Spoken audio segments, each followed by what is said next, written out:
Good morning. Welcome back to SAS From Scratch. Today we're looking at Chapter 9 in the prep guide, so we're at Episode 9 in the series. The two main topics that we want to cover today are going to be the retain and delete statements in SAS. We're also going to be looking at if-else blocks, and we're also going to be looking at the length statement. And that's what we're going to start with today. The chapter in your prep guide also covers two additional things. So let me start with that before we go to the length statement. It covers creating and managing variables. I'm not going to cover that because we've looked at that several times. We've had many instances where we said, x equals a plus b. That's essentially what creating and managing variables are. The section also covers basic, assignment operations and operators. So if you need a sort of a rehash of that, go through the chapter. The length statement is the more important thing that I want to look at right now. And when we spoke about the sort of basics of SAS, the things that make SAS different, I believe it was in episode 1, something that I mentioned was that SAS will assign certain lengths to variables, and what SAS then does is sort of reserve storage space for those variables. Now for your numeric variables, the length is usually 8 bytes, which gives you 15 significant digits of accuracy. And you would not normally fiddle with the length of your numeric variables, especially not if they are if they contain decimals. If they're integers, you can adjust them a bit, and you can go and check the SAS documentation to see where you can save storage space, but that's not really something that we normally do for the numeric variables, at least in my experience. For the character variables, it's a different story, mainly because the way that SAS works and in the way that the PDV works, it will look at the first instance of, so when a new variable is created, it's not already in a data set, but we may be adding it. SAS will look at the first instance of that character variable and say, okay, this is the canonical length for this variable. The problem is if you then add data values that are longer than that initial length, SAS will simply truncate them. Let's look at that in code, and I think it'll become a bit more clear. So I've taken the liberty here of creating an episode 9 .SAS program. I'll just show you here as well, because my face is in the way, that there's an access read only option set here so that we don't accidentally overwrite our data set, which is this vital signs one that we're going to use later. And now, without worrying too much about the subtleties and details of everything I'm doing, because I'm going to be using a do loop, and we're not going to look at do loops until we get to episode 11. I'm going to make a very simple data set here, which contains the names of a few classmates. Let's do Abe, Bob, Charlie, Dave, and Ed. And that, we output it. And so what's happening here, just in case you're curious, you'll notice we don't have a set statement. We're simply telling SAS to loop over this selection of names, arbitrary names that we've put in here, and SAS is going to load Abe into the PDV, then we output it. SAS is going to load Bob into the PDV, then we output it. And we're going to end up with something like this. We've got Abe, all good. We've got Bob, all good. We haven't got Charlie, we've got Cha, because when SAS first encountered Abe, which was 3 characters, it said, okay, the length of this is now 3 characters, this variable. And the problem is then when you load Charlie in, Charlie gets truncated to 3 characters, and the same happens for Dave. And you would fix that by in one of the very first statements in your data step, you would tell SAS that you want a different length for student. So you would simply tell SAS, I want it to be length 10. You have to include the $sign because the $sign means that you are referring to a character variable, and student is a character variable. If you were changing the length of a numeric variable, you would leave out the $sign and you would simply put in, 10. I actually think you don't need to put the dot here. That's a bad habit that I have. I think you could simply put in $10 and it should work. So let's run this, and we can now see that A, Bob, Charlie, Dave, and Ed are all rendered correctly. If we click on the student variable here in the column section, we'll see that the length of student has now been set to 10. So that's all straightforward. If you see your character variables being truncated, that's the reason why. The reason why we don't simply go and do this for all the character variables to avoid truncation is, as I've said, SAS reserves these bytes in memory. And the problem with that becomes is you use more storage than you're supposed to. You use more I/O processing than you need to. So there needs to be a careful balance sort of between what length do I reasonably need to avoid truncation and what length should I kind of try and set an optimal length to avoid using too much storage space and extra processing power, that sort of thing. That's the gist of lengths. It's fairly straightforward, but it's just a weird sort of quirk of the language that you need to get used to when you first start working with it. SAS will warn you not if you... So in a case like this, where Charlie simply got cut off, SAS will not warn you about that. If you've got, for example, two of these, let's say you've got classmates 1 and classmates 2, and in the one your length was 5, and in the other one your length was 10, and you if you try and stack them on top of each other, which we'll look at in episode 10, SAS will warn you that truncation might have occurred because the length of student in the one data set is not the same as the length of student in the other data set. But in a case like this, where we're in the one data step and we're simply just outputting it within this data step, SAS will not warn you. So you've got to keep an eye out on your data. Do a desk check, quickly glance over it. Okay, that's the length statement. I don't want to spend too much time on this. I think it's fairly straightforward.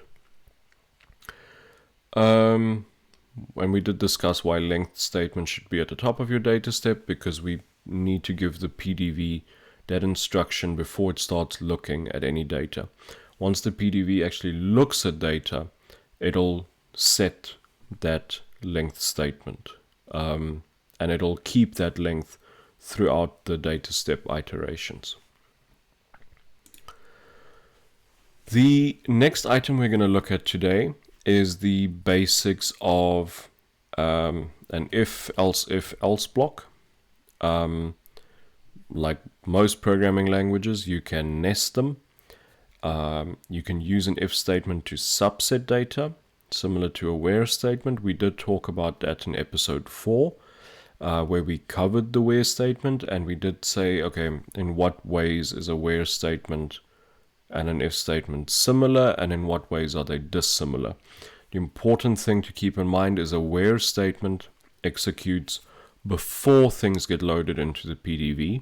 An if statement is evaluated after things get loaded into the PDV. Your where statement can also, it supports a couple of extra operators and keywords. So for example, the contains operator or the like operator which your if statement does not. So let's look at this in code, because again I think it's going to become more obvious in code. I'm going to delete this because we don't actually need it for today. And then I quickly want to just see what I've got in, I think it was episode 7. I had a demographics data set. And so I actually want to use this demographics data set today again. Because we can actually make a nice if statement out of sex, age. Yeah, okay, let's do that. So I'm going to refer to episode 7 as well, make a library for that, so that we can get to this demog data set. Okay, successfully assigned, no issues there. And then let's get to that vitals data set. Set ep7.demog. Now let's do something that requires an if statement. So let's split our groups into males and females. And let's say if you're 30 or up, we say male over 30 or female over 30. If you're less than 30 years of age, it will output something that says male under 30 or female under 30, as it might be. So let's start with that. So the way that the if statement in SAS works, the syntax is with if and then,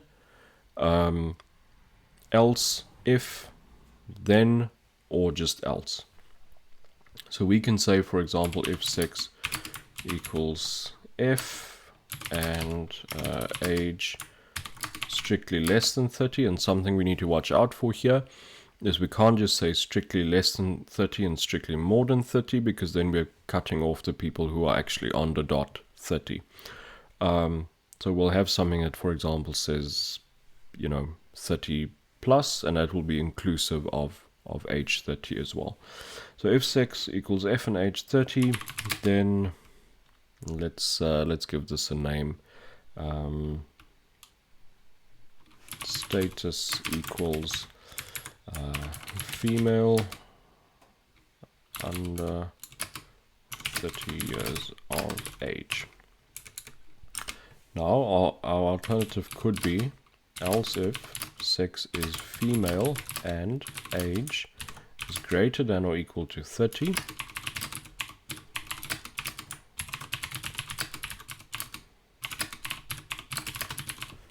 Female over 30 years of age. And I usually like to do something similar to this because it makes your code more readable. You don't need to, but as I've always said during some of these episodes, it's good to take pride in your work. It's good to make it readable, not only for maybe the next guy who looks at it, but also for yourself 6 months down the line when you need to come back and figure out what you've done. Now, I did say in the past as well that one of my sort of understandings in presenting these videos is that you would be familiar with at least one programming language, coming into this.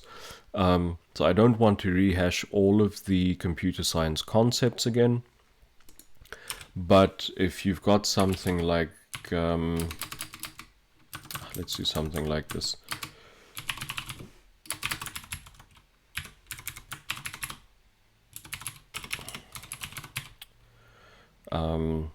Let's say this is an unhandled scenario. So what we want to do is we want a status column that either says female under 30, female over 30, male under 30, male over 30. And if we've somehow missed something, or maybe sex is missing, maybe age is missing, we say, okay, you know what, this is an unhandled scenario. Now, if we just run this as is, all of our males give us unhandled scenarios. Why? Because, and you know what, I'm going to drop this weight column because I keep looking at the weight column, and it keeps confusing me. Why is this happening? Because we've only handled the female scenarios. So in the case of the male participants, SAS looks at this condition, it evaluates to false, it goes to the next condition, it evaluates to false, and then it falls through to the else statement. So we need to add more of these else if statements to cover all of these scenarios. I'm gonna just put all of these in and then we can talk about it again.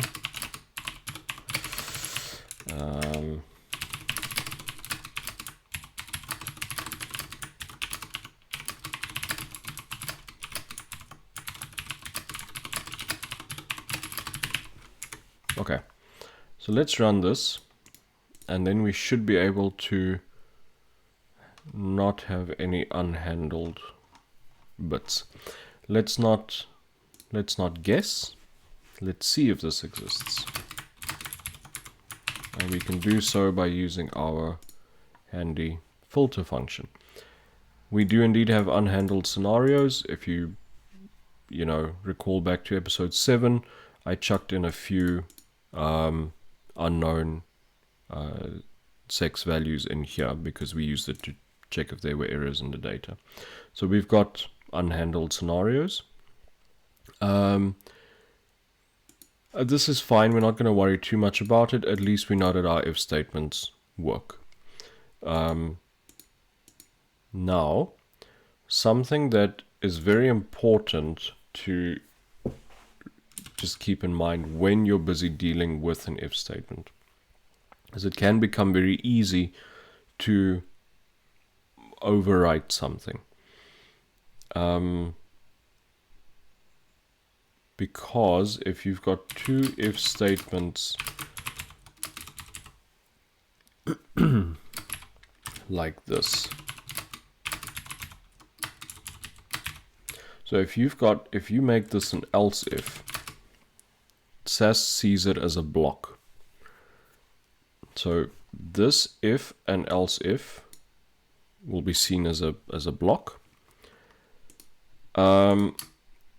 However, if you simply write if and if, this statement is executed and this statement is executed, and you can have scenarios where this statement is run and it does something you want it to. The second statement is run, also evaluates to true. It does what you want it to, but in the process, it also overrides what the previous step did. So you've got to be aware of those kinds of issues when you work with if statements. Again, as I've said, I expect that if you're viewing this, you've had some knowledge of programming. You've seen if statements before. If not, chapter 9 in the prep guide does cover them as well. Now, there's a few other things we can look at. One of the things that you might be familiar with, if you, for example, come from a language like C# or Java or C or any of those, I think even R has a similar structure. If you're not using the vector function, the if-else function, R has something similar where you would do something like this. You could say sex is female, and then you could do something like say, okay, if age is less than 30, go and do something. If age is greater than or equal to 30, then go and do something. Help if I could type. Very well. And SAS allows us to do something similar in the sense that we can execute more than one statement if a condition is true by making use of what is called a do block. Now, we can try and just put that into action with the same logic, and a do block is also going to make our code look a lot cleaner. So for example, we can say if sex is female, then do, and we close that off with an end block. And this is essentially the same thing as what you would have in R, like this. So this end block here kind of closes your brace, this do block here opens your brace, and then whatever you put in between here is what's executed if this condition evaluates to true. So in our case, we want to say, well, if sex is female, then do.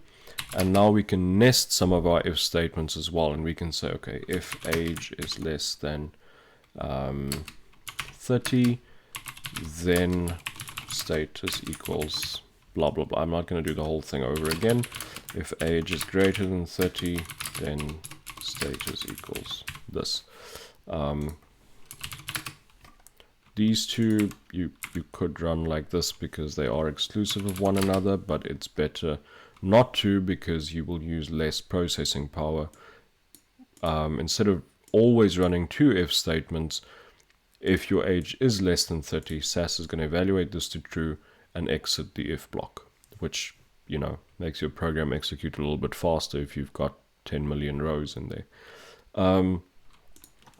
Similarly, what we will do here is to say else if sex equals male, then do, and this again gives us another block. And I'm just going to copy and paste this because we want the same logic in here. If age is less than 30, status is this. If age is greater or equal to 30, then status equals, you know, that one. And we can still put in an else here and say, well, otherwise we've got an unhandled scenario. Notice that we always close with a semicolon still, and each line within the block also ends with a semicolon. Each statement is always ended with a semicolon. So this is in my opinion, this is a cleaner and more readable way of writing this. It's up to you at the end of the day. I prefer reading it like this because I can easily see here's something that applies to only the female participants. Here's something that applies to only the male participants. I prefer writing code like this, but it'll do the same thing as the code we've got up here essentially. Okay, so we've nested them. We've looked at do blocks to execute multiple lines. The other thing that is important with if statements is to understand if you, for example, write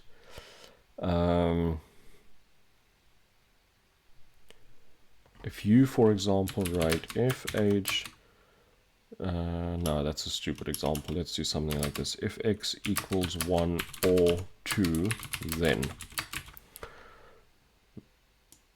the correct way of writing this statement will be if x equals 1 or x equals 2, then do something. And if SAS evaluates this statement, it will always execute.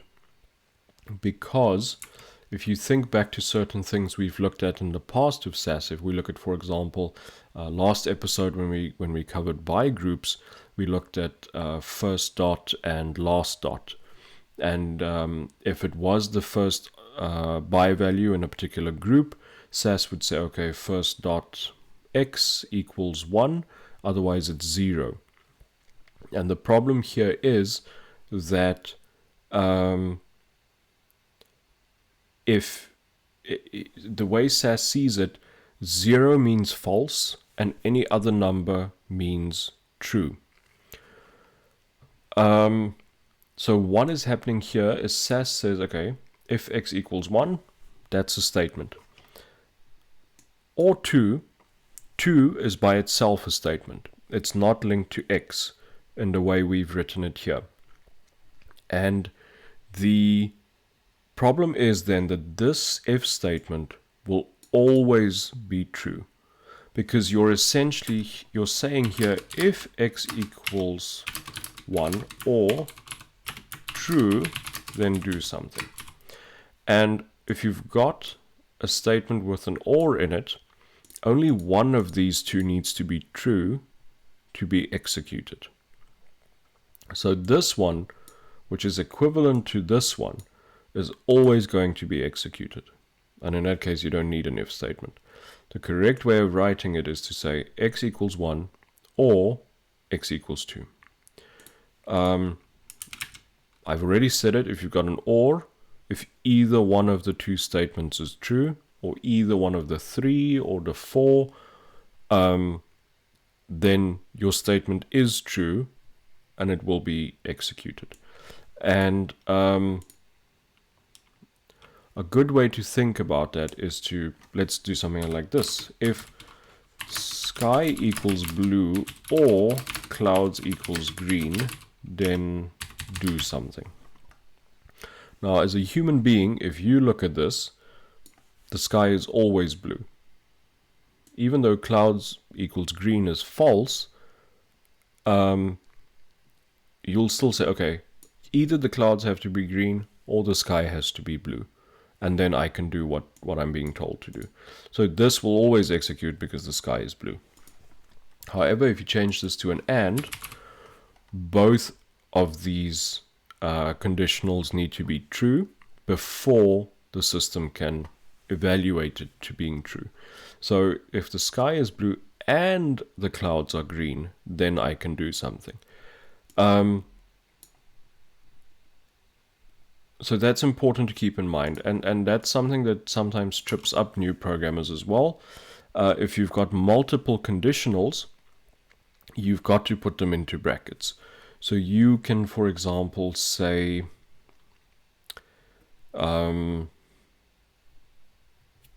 if we say, for example, if I don't know, I'm trying to think of a good example. If we say, okay, if sex is female and or sex equals male and age less than 30, then do something. Now the problem here is what we might have tried to say is evaluate whether sex is female or sex is male. So let's say we want to drop the records where sex equals A or B or something like that. And then if their age is less than 30, do something. What might actually happen in this case is SAS might evaluate it like this. And that is a very different statement from this. So note what's happening here. We first, with these brackets, check if sex is female or male and nothing else. And then we look for age less than 30.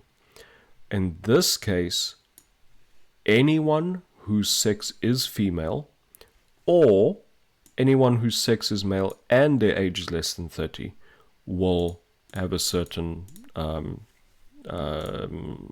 line of code executed. And so it's important in cases where there's ambiguity like this that you introduce brackets, parentheses into your statement for your readability, the next programmer's readability, and for SAS's readability. Because SAS is going to evaluate this to a true or false, and then evaluate that to a true or false, and then apply the AND operator to the true false or true false that's here. So always remember your brackets if you've possibly got ambiguity. I was a lot about if statements. We covered more than I wanted to.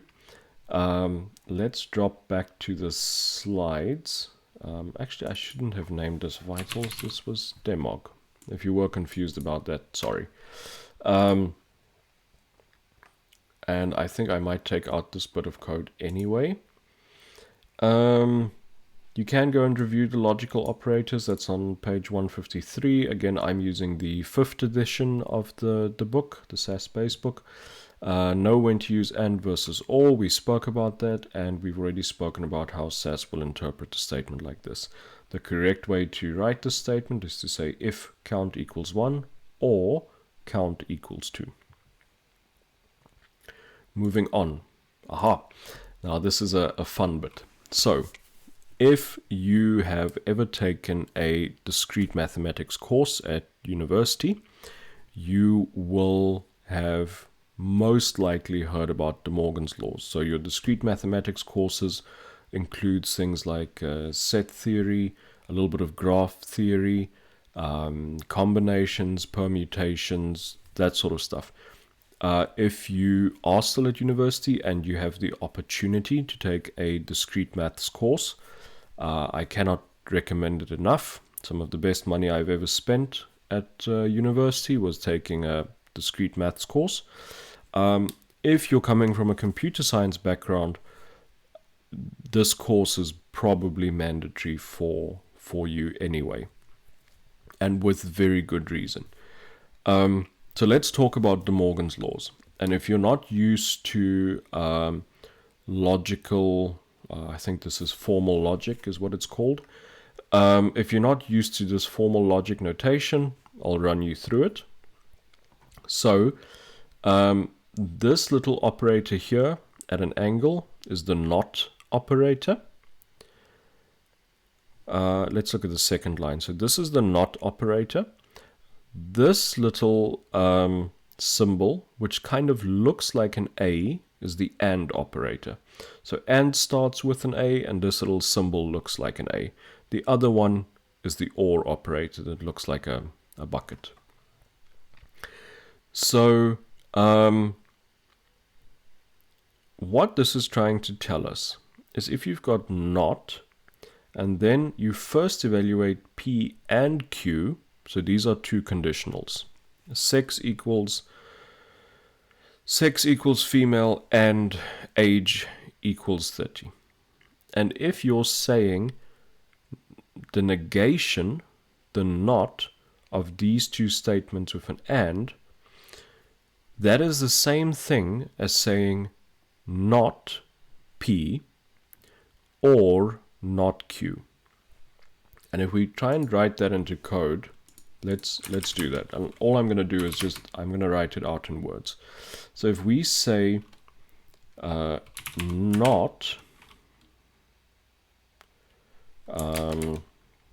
sex equals female and not age equals 30, and I believe it'll swap your greater and your less than signs as well, but we're not going to worry too much about that now. Let's specifically stick to the equal sign conditionals.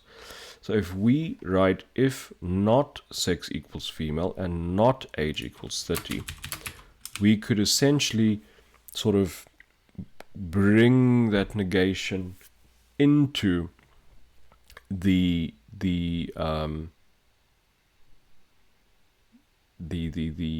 you know, we can condense that. So what we've got now is not, and in our example this was P and this was Q, and we can then condense that to say not sex equals female or age equals 30. And this second one reads a lot easier than this one, but they are the same thing. Mathematically speaking, these two statements are the same. And if you're a programmer, you have to know De Morgan's laws. Likewise, if we had an OR and we brought that negation in here into the brackets, layman's terms of putting it, but bear with me, we would simply flip that OR into an and we would apply a not to these two. So this allows you to take something like this, which is more complex to write, and to simplify it. And the thing is, it doesn't simply have to be as simple as this either. Basically, if you've got your and your or operators, the negation will just flip that and apply that negation to each of the individual conditionals as well. You can find this on Wikipedia. You can find this in a discrete mathematics textbook. You can find it in I believe it'll be in a set theory textbook as well. Logical, formal logic, all that stuff will cover this. If you're a programmer, a computer scientist, an engineer, you should know these. They're very, very useful.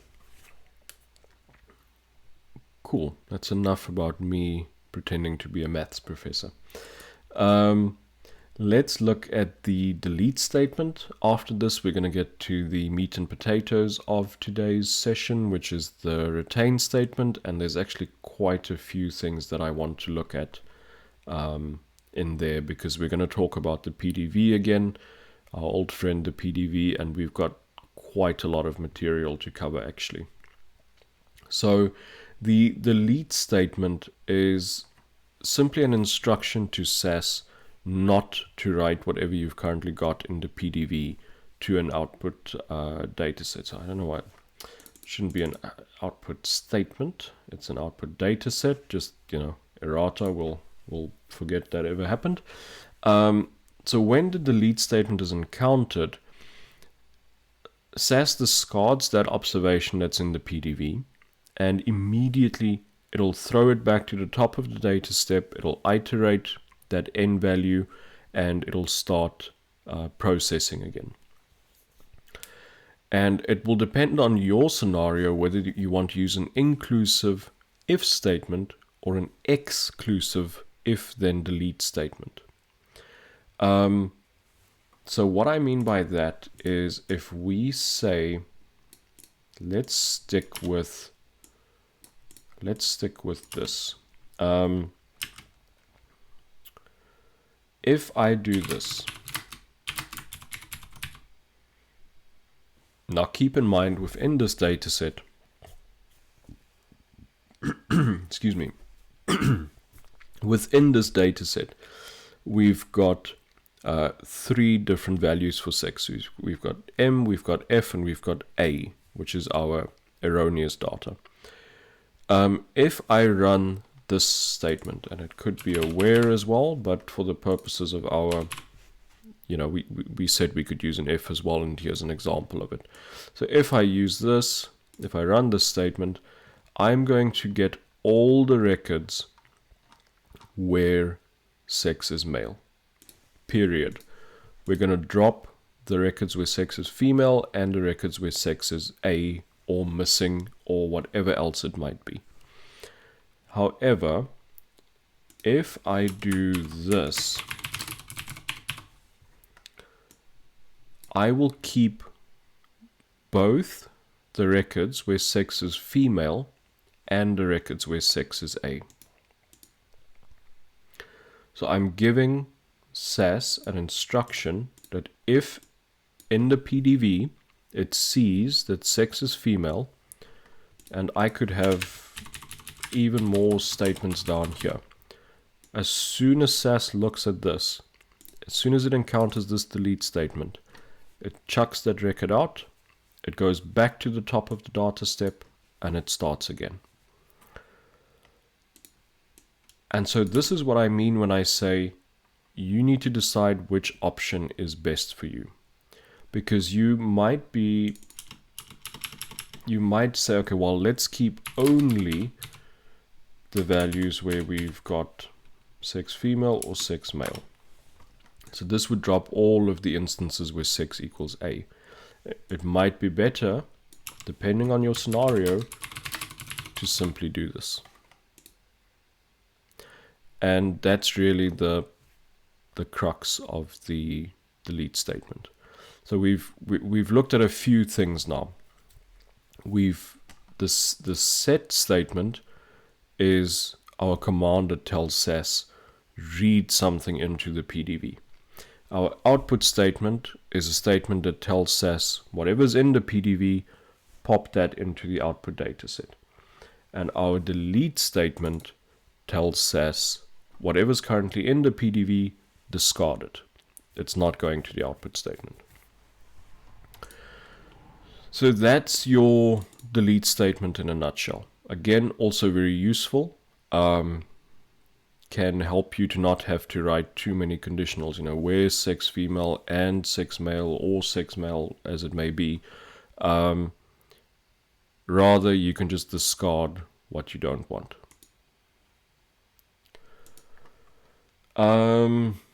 Something to keep in mind, we've spoken about drop and keep as a statement, as a data set option. We've talked about that. It is important for the SAS base exam to know this. As I've always said, if something is in here, it's important for the SAS base exam. And more, if it's in the prep guide, it's also important. This is really a summary of what's in the prep guide. The drop statement or dataset option removes variables or columns from your dataset. The delete statement removes observations or rows from your dataset. So that's, columns, your vertical stuff, rows, your horizontal stuff. So it's important not to confuse these two. That's it for the delete statement, I think. Now, let's get to the meat and potatoes.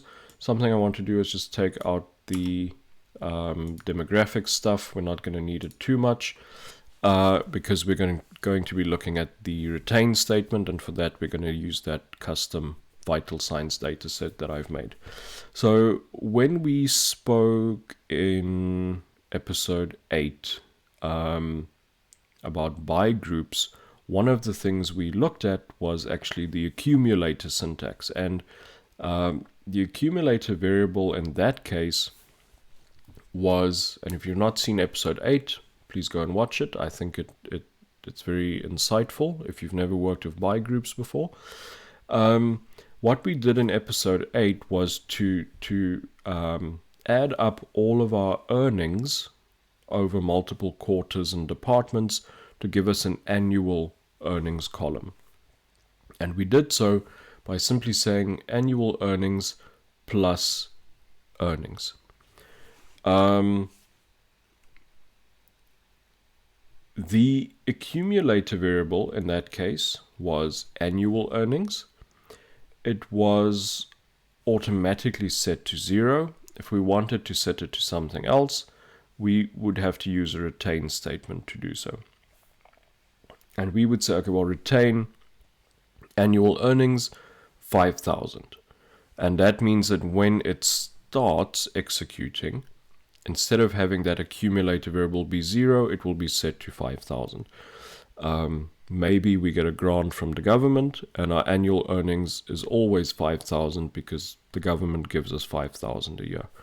That's one example. Now, when we retain a variable, the act of retaining a variable means that SAS will not reinitialize the variable every time the data step iterates. Now, that concept of iteration is super important. And if you are confused by what a data step iteration is, then your understanding of the PDV is still lacking. If you're watching this by any chance and you're saying, what the heck is the PDV? Stop immediately. Go back to episode 1, watch it, then go and read chapter 7 in the prep guide, and then come back here. Please do not sit here looking at the retain statement, throwing stuff at the wall, and hoping it'll stick. Do your homework, make sure you understand the PDV first, and then come and listen to me talk about the retain statement. So, if we retain a variable, that means that the variable is not reinitialized, i.e. set to missing, when the data step iterates. So SAS is going to remember this value across multiple iterations unless the user either explicitly changes it or something like a set statement changes it. And there's also other statements. We get update statements, we get merge statements. We're focusing now on the set statement, which is essentially our read command. Now, why is this important? This concept of retaining values? Because, and it always comes back to this, the PDV. And we will talk ad nauseum about the PDV because it is the bedrock upon which SAS is built. If you are the SAS engine, imagine yourself as the SAS engine, your Mr. SAS or Miss SAS, whatever it might be. You're essentially sitting in a cubicle, in a box, and somebody keeps handing you strips of paper. And each strip of paper is a row that you're looking at. Now, that's why in episode 8, for example, it was so important for us to have those first and last flags, because you will not know, looking at each strip of paper, whether this is the first or last instance of a by group if you don't have a flag that tells you that it is. Otherwise, it's just strips of paper that's handed to you. And in a similar fashion, what the retain statement is that's somebody coming over to you in your little cubicle as the SAS engine and saying, listen, you need to press the memory button on your calculator for this variable. So that you remember it every time you go to a new record. The important thing to keep in mind here is that this applies to something, to a variable, that we are not replacing when we read something in. So what I mean by that is, if you tell SAS, retain the heart rate column. If the heart rate measurement is missing, I want you to use the heart rate from the previous measurement. And that's something that happens, this idea of carrying forward a measurement, last observation carried forward, is very, very prevalent in, for example, the healthcare sector where I work. So if you tell SAS, okay, don't reinitialize the heart rate column, SAS won't, at the next iteration of the data step, won't go and set that heart rate column to 0. But if through the set statement a missing value, sorry, not 0, missing, if through the set statement a missing value is read, it will overwrite what was remembered from the previous one, from the previous iteration. So you've got to create a variable that is not being overwritten by a set statement. Let's go and do that, because I think I've got I do have an exercise for us.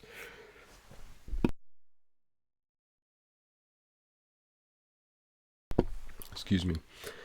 Okay, so I've created a custom vital signs dataset for us. Now, your vital signs, that's your heart rate, your weight, your height, your systolic and diastolic blood pressures, etc. I've created a vital signs dataset containing some vital signs measurements for a bunch of subjects, and we are going to create 2 new columns in this dataset. The first is last observation carried forward, LOCF, heart rate. And in the case where we have a missing heart rate measurement, we're going to carry forward the most recent one for each patient. The second thing that we're going to do is we're going to create a baseline column that takes the first measurement we have for a patient and says, okay, this is the baseline measurement. This is where we start. So let's go ahead and do that. And I think I should actually check if I need to maybe move my camera to the side here. We'll figure something out now. So let's take a look at our vital signs dataset. This is what it looks like. I'm just going to highlight subject 2 for you. So this is subject 1, this is subject 2, this is subject 3. So what we now need to do is we're going to read in this data set. Let's call it data vitals, run set b9.vitals.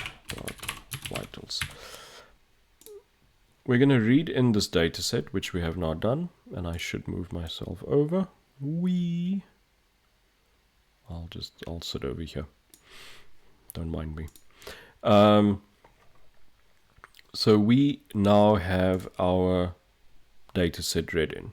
We've got a subject, we've got 5 visits for each subject, and in some cases we've got quantifiable measurements for heart rate. Some we have missing values. Remember, a dot is a missing value, more or less equivalent to NA and R. We've got our systolic blood pressure and our diastolic blood pressure. Now, the first column we were asked to create was a last observation carried forward column. And what that essentially says is, since heart rate is missing here, bring this 58 forward. Since it's missing here, bring that 58 forward. Keep bringing it forward. Here we have 100. Here heart rate is missing, so bring that 58 forward. And we can do the same for the systolic and diastolic blood pressure columns, but because we're not going to be using them just now, I'm going to drop them, because that'll help keep things clean and organized. We're not using it, let's drop it. Now, if we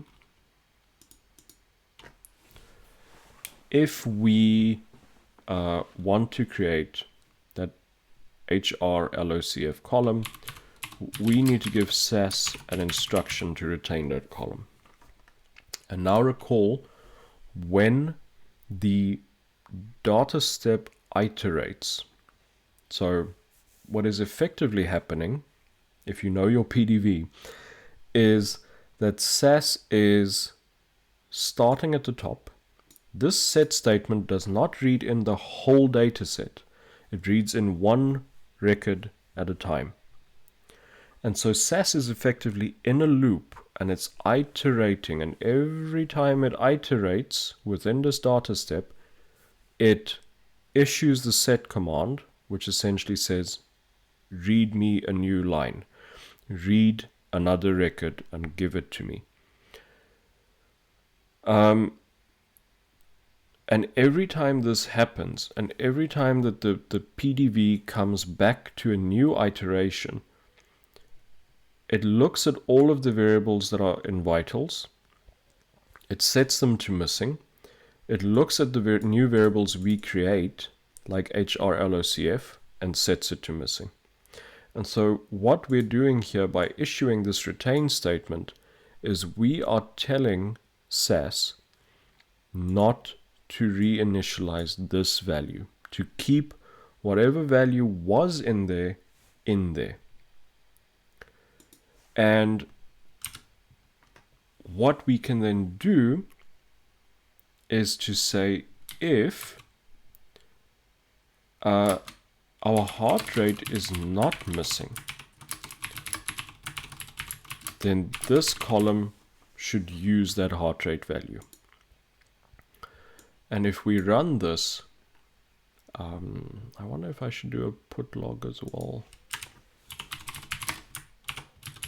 Let's do that. Going back to episode 5. Here's our heart rate column. Here's our heart rate LOCF column with that value carried forward. And I wonder if SAS will allow me to to examine the variables before we get to the set statement. It might complain. It does not complain. Brilliant. So notice what's happening here is n is 1, so that's our first iteration. So that means these come in pairs, basically. what was the state of the PDV before we read a record in, and what is the state of the PDV after we read a record in. So before we read anything in, the very first iteration of the data step, all these were missing. Then we issued a set statement or command, and we read the first variable, the first row from the data set. Note we've got subject 1, visit 1, heart rate 58, the carried forward heart rate 58, and n is 1. Now we're done with the first record. We're here at the bottom. SAS comes back up and starts a new iteration. N is equal to 2 because we've started a new iteration. SAS will now initialize those variables to missing, will read in the new values from this vitals dataset.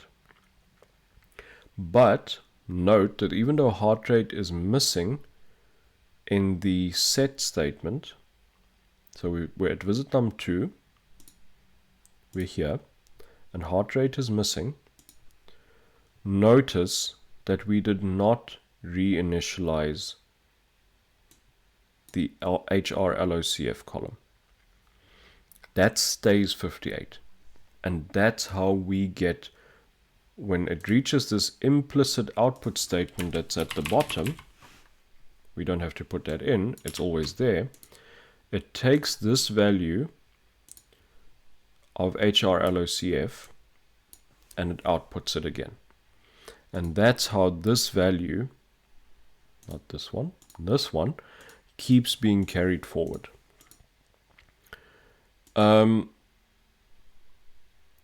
We can do the same for, so I'm going to take out the put logs. I think that's fairly straightforward and clear.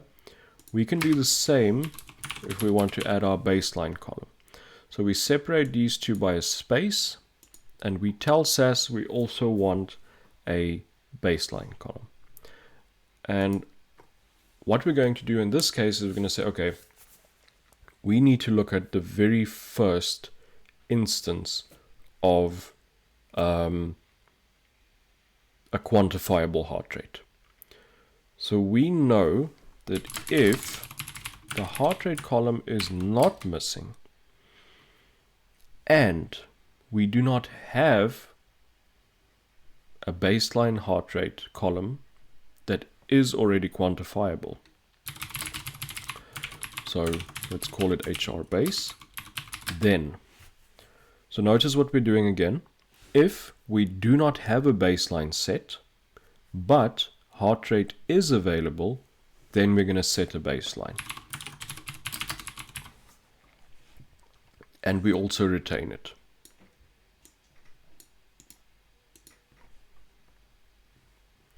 And now notice for subject 1 here,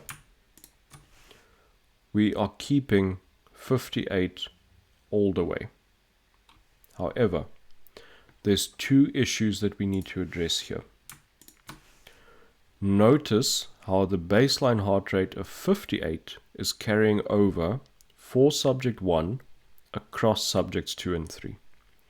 Notice also that where subject 2 ticks over to subject 3 and this heart rate is missing, we are simply carrying forward the last heart rate from subject 2, which is not correct. We cannot carry forward subject 2's heart rate for subject 3. Likewise, we cannot carry forward subject 1's baseline across subjects 2 and 3. So what do we know from this? We know from what we did last week that we can look at a by group. What do we know? Whenever we use a by group, we have to have our data set sorted by that by group as well. Now in this case our data set is sorted, in real life with data that I did not create myself and might not always be reliable, I would go and sort this data set before I actually use it. So I have to start with a by group because I want to say if it is the first instance of a subject ID, then do, and now we learn about our do statements, you need to set these two variables to missing. If we're at the first instance of a new subject ID, reinitialize these two variables. So I'm telling the PDV, I'm telling SAS, you cannot reinitialize these automatically when you start a new iteration. I will tell you when to reinitialize these two variables. Otherwise, you just keep carrying them forward. And now, if we go and look at our data again, if we look at subject 2, I do hate when SAS does this. If we look at subject 2, we can see that our baseline of 98, so at visit number 1, this value of 98 is carried forward across all instances of subject 2. This baseline value of 58 is applicable to all instances of subject 1, and the same for subject 3. As soon as we have a quantifiable heart rate, that becomes the baseline heart rate going forward. The last observation carried forward problem that we had is solved. We're no longer carrying forward this heart rate of 60 across to subject 3. Now, we have said, and I hope all of this is clear. If it's not, maybe rewatch it again. Maybe go and look at the chapter in the prep guide and make sure that you understand this section. There's something else that I want to bring up, and this is extra credits. You don't need to worry about this for the SAS base exam. And in fact, I'm going to put it in big green letters here. To say you do not need to know this for the base exam.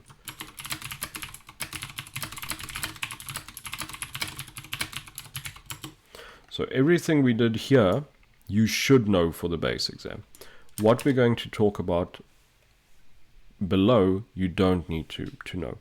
And if you are not interested in this at the moment, feel free to skip through this to the next chapter. I always put the little chapter markers in the YouTube videos. We've seen in the past how we can take control of the program data vector by using the output statement.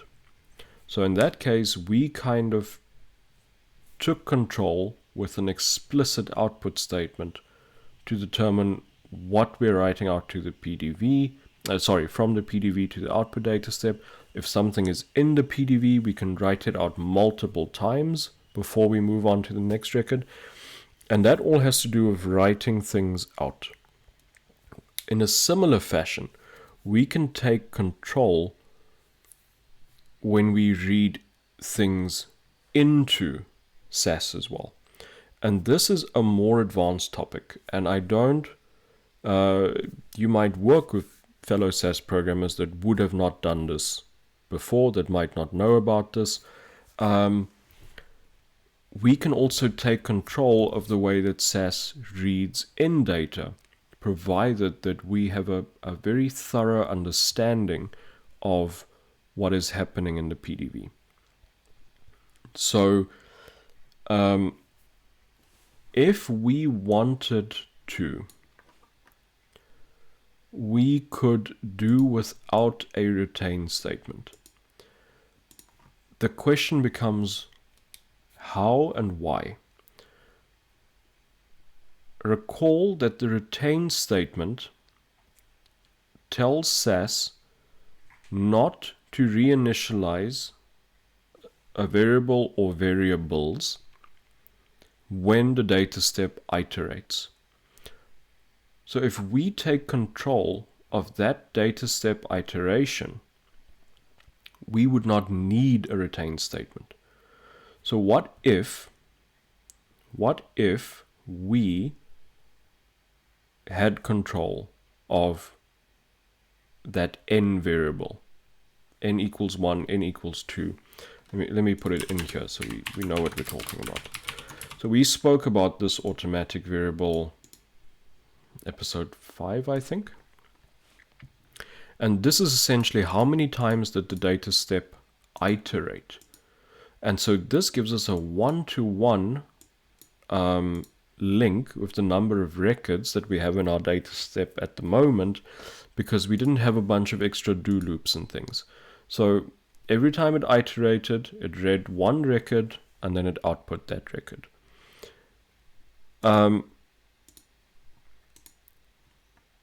So we know that we had 15 iterations. We know that SAS would have reset all the variables at the start of every new iteration. If we wanted to, we could take control of that. So I'm going to just overwrite the vitals data set. And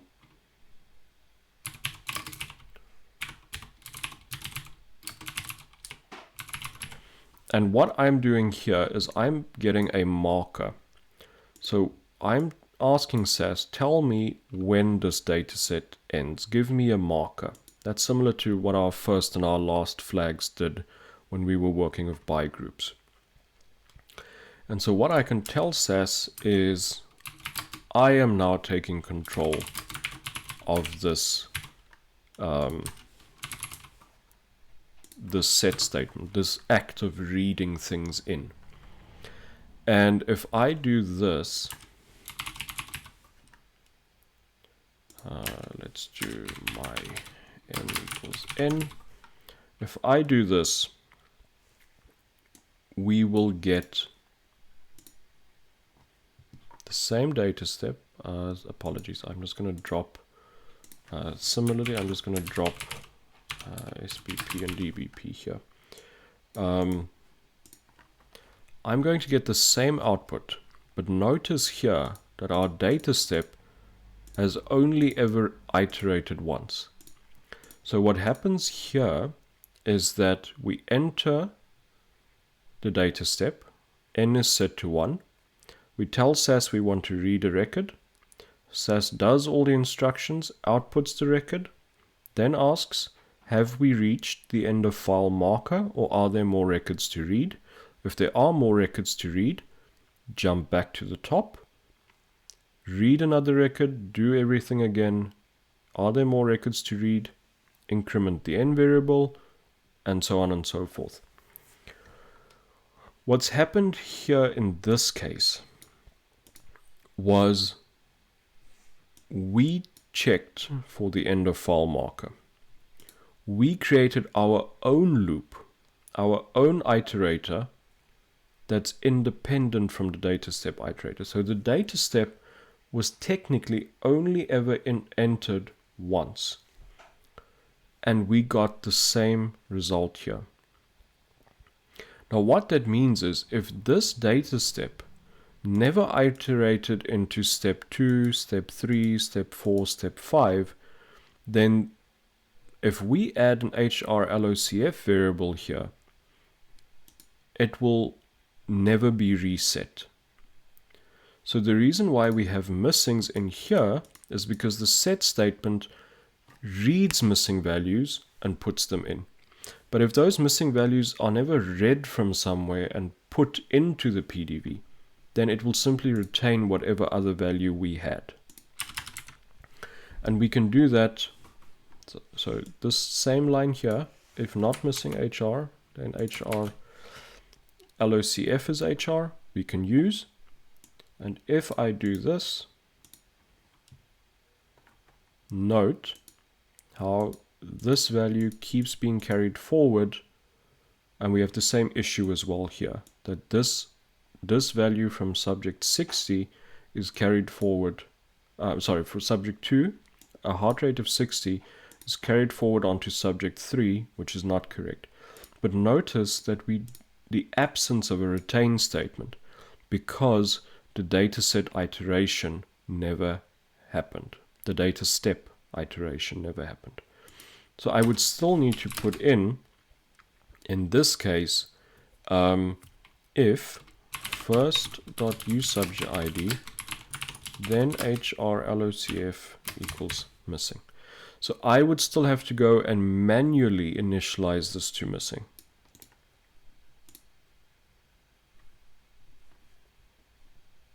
Why is it doing this? Oh, because I do not have a by uSubjectId. I have to declare a by group, otherwise it will not properly initialize the first and last flags. Now this problem is solved. We are carrying forward the heart rate for each subject within that subject's group. We are not carrying forward from subject 2 to subject 3 like we did before. However, here's where the fun comes in.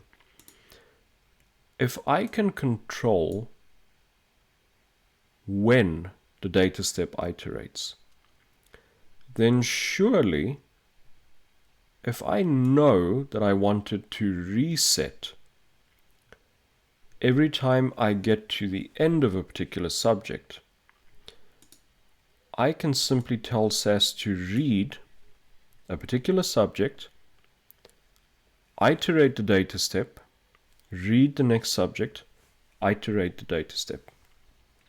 And we do that by changing from this end of file marker to last.subjectId.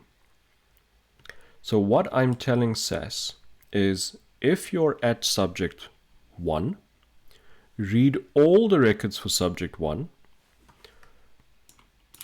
You're going to do an LOCF, a last observation carried forward on heart rate.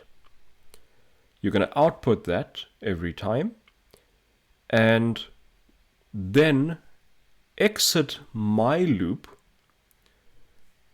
do a data step iteration, and then you're going to obviously start with subject 2.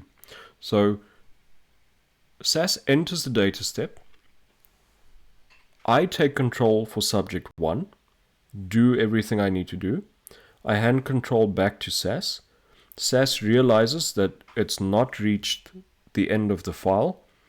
It iterates the data step, initializes everything back to missing, and hands me the reins back when it starts with subject 2.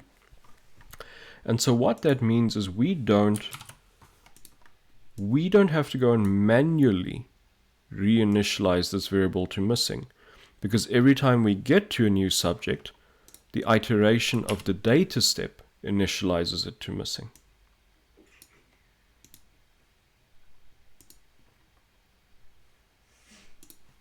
And the easiest way of double checking that is by looking at subject 3 here. Now notice as well, what does our iterator tell us? The n variable shows us that all of subject 1's data was processed in one iteration. All of subject 2's data was processed in iteration 2 and in iteration 3. Now make no mistake, SAS is still reading these in row by row, but the data step only ever iterated 3 times. You will not need to do this on a regular basis in your job. A lot of the programmers you worked with might never have done this or even seen this before. But I think it's important, as you're learning about the PDV, as you're trying to learn to take control of the PDV, to look at something like this and realize what's happening. In this earlier example, SAS kept iterating and kept issuing the set statement to read a new record. Here, we took control of that with our own iteration, with our own loop. And SAS's loop is still running in the background, but we controlled how many times it entered its own iteration loop. Again, extra credits. You do not need to know this for the base exam. It is, in my opinion, it is an advanced topic, but it is extremely useful to know in certain cases. So I would suggest that once you've got a good grasp of the PDV, play around with this and see how that how it works. Get a good understanding of it, because it can prove very useful. We have completed this assignment. We've created a last observation carried forward and baseline columns for the heart rate variable. You can repeat what we've done to do the same for the systolic and diastolic blood pressure, but our exercise for the day is done. Next time, and let me move my face back this way. Where do I normally sit? Is it here? I think it's there. Next time, we're going to be looking at combining SAS datasets. There's 3 ways in which we can do that. We've got a one-to-one reading. It kind of fits in with some of the stuff that we did now, in the sense that we're going to be issuing multiple read commands to SAS within the same data step iteration. That's, it's not that common, but it's good to know. We're going to look at concatenation, which is essentially stacking 2 data sets on top of one another. That's similar to what the bind rows function would do in R. And we're going to be looking at match merging, which is where stacking is a vertical operation, putting one thing on top of another. Merging is a horizontal observation where you go from the left and the right and you put the 2 together. That's very similar to your SQL joins. If you're coming from R, it's similar to your dplyr joins. And that's what we're going to be looking at next time. Until that time, I hope that this session was useful. As always, thank you very much for watching. Thank you for bearing with my waffling and rambling. Feel free to like the video, leave a comment, subscribe if you want to catch up on them as soon as they come out. Should be every Monday and Thursday going forward. And yeah, thank you very much. Enjoy the rest of your day. Have a good one. Bye-bye.